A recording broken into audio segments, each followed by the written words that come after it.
For those that don't know me, my name is Rich Hay. At this stage, I'm a retired airline pilot, military pilot. Spent 20 years in the Air Force, retired as a major. I lived sort of an altered life. By the way, this is same subject, different voice, basically, in terms of Robert here. I jumped out of an airplane in Vietnam in 1970 and had some paranormal experiences, altered states of consciousness, probably a better way of saying it, which included everything stood still, total life recall, conscious choice to live or die, and sort of an in-body, out-of-body, me watching me experience. Having survived that, I was in the water for about an hour and a half when they picked me up. And the next day, after getting out of the bar, I said, what was all that about? Because that was probably more real than any experience I had had in everyday life. And being of an intellectual bent, when I got back from Vietnam, I started looking for truth as the common thread in everything, basically. Predominantly religions, philosophies, psychologies, metaphysical systems, and so forth. The neat thing about being a pilot is you sort of have a secondary life. And this was, I ran into a psychiatrist at what's called grand rounds with a nursing friend. And he obviously liked literature. And so I gave him some of my stuff, and his response was that I've been blessed to live the Apollothean life of a pilot and the Dionysian life of a poet. So sort of parallel lives, which worked out quite well for me anyway. After about 10 years, I had an epiphany that yes, it is all the same thing, being seen from a lot of different directions and a lot of different viewpoints, some narrow, some more broad. The metaphor I've always used for that and the book that I did 3 years ago, which was sort of a 40-year state of the head, where I was at that point in time, is a mountain seen from different sides and different elevations. There are different breadths of vision that you get, whereas the higher visions include and transcend the lower visions, but they don't necessarily deny it. And this sort of implies that the ultimate vision would be the one from the top that would see the entire mountain all at once, without getting into the geometry of being inside the mountain, per se. And ultimately, I used metaphysical metaphors to introduce each chapter in the book, and those were recommended by a friend who said I needed to distill it, because originally after the epiphany, I did a lot of flow of consciousness writing, where it's sort of like an essay exam that you take in school, and the data just comes out, there's no editor, pretty much directly from the heart, basically. But it was like biblical in terms of the world's longest sentences. You put semicolons in it, and probably I was the only one that could read it because I was there when it came out. So the whole creative process started in about the early 80s. I did abstract drawings, rhyme poetry.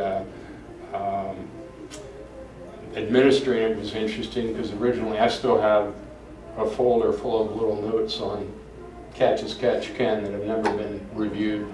I did like 5,000 3x5 cards, 250 different articles. The longest one was like about 8 hours. It's right.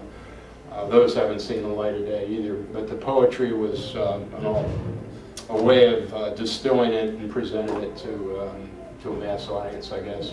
That evolved into the metaphysical metaphors, and finally I had seen a little book of haiku, Peter Piper Press, from my mother had when I was a child, and so that might be a good alternative, because I wasn't doing anything but computer type of stuff in prose, and I got into it. And the neat thing about haiku for me originally, when you start looking for things to write about, it gets very meditative, because you start becoming more present by virtue of your looking for things. So it was an interesting process. And the first year or so, they were pretty much close to real haiku or traditional, not necessarily. It's 5-7-5 free verse, basically 5 syllables, 7 and 5, and allegedly that's the length of a human breath and so forth. But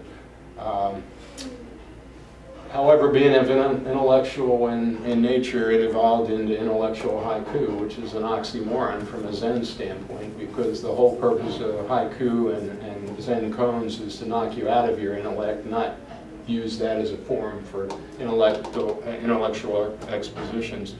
For me, the military definition that I use is smart bombs to target deeply embedded patterns of self-centered thought.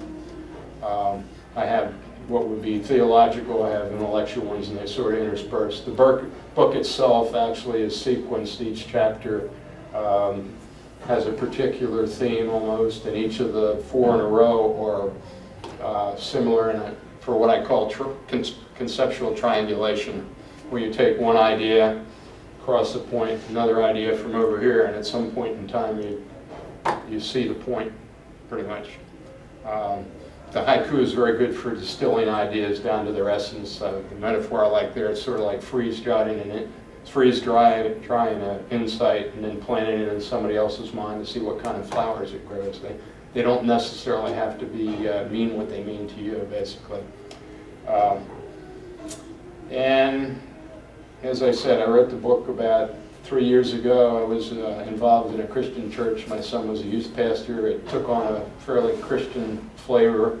It's almost like God said they need a piece of the action. Go ahead and go for it.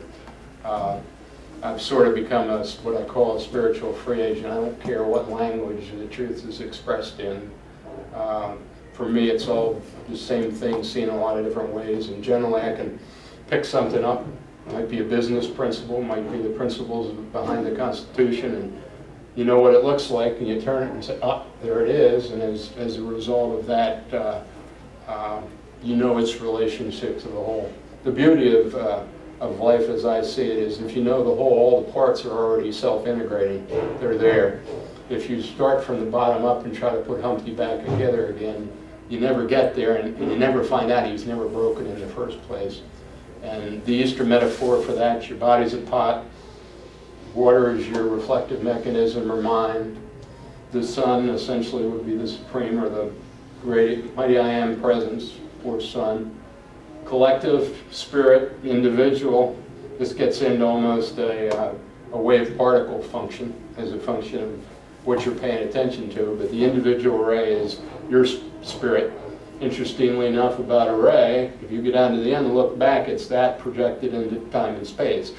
It hits the water, and now it's a reflective mechanism and it's embodied. If the water is turbulent, however, the image appears to be shattered.